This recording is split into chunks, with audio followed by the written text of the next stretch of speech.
Today on Cooking with the Wooden Spoon, we are making homemade pesto. We have a ton of basil right now, and one of my very favorite things to do with basil is pesto. Now, why is this poor man's pesto?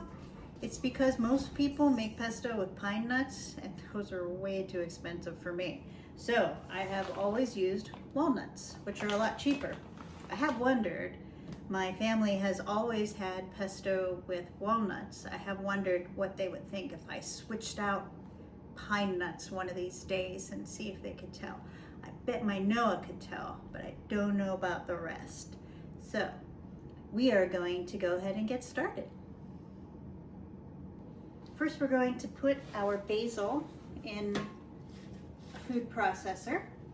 I have cleaned the basil.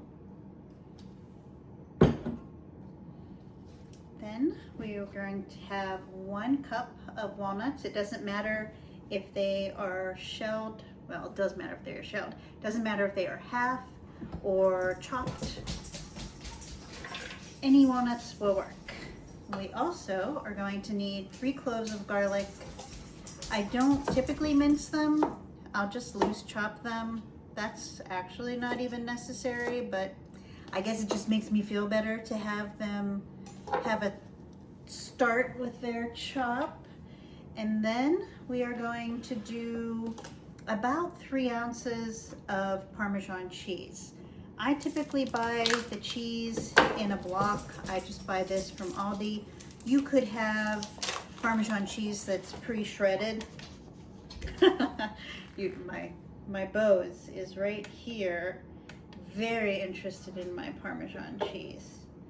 Okay, that's about 3 ounces. So I do give this a loose chop because I do think that it helps the food processor to not get stuck if I cut up the Parmesan cheese. And another thing that I do is I use the end of the Parmesan cheese.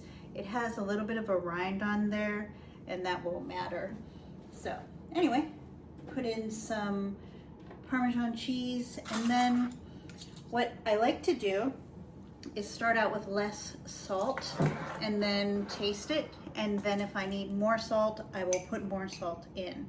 But we're going to start out with half of a teaspoon, and then I drizzle just a little bit of olive oil in here for the taste. If you don't have olive oil or don't want to do that, you don't have to.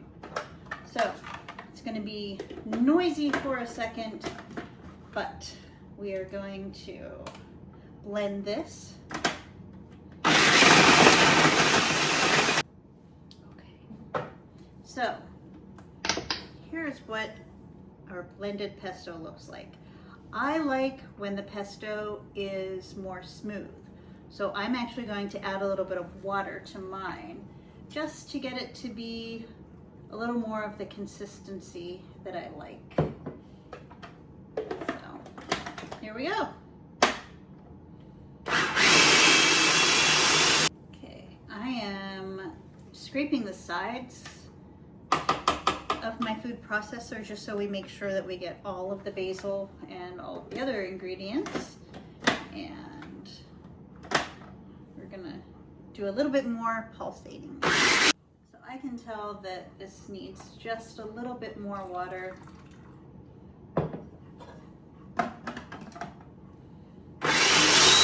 Okay, we've blended this for a few minutes.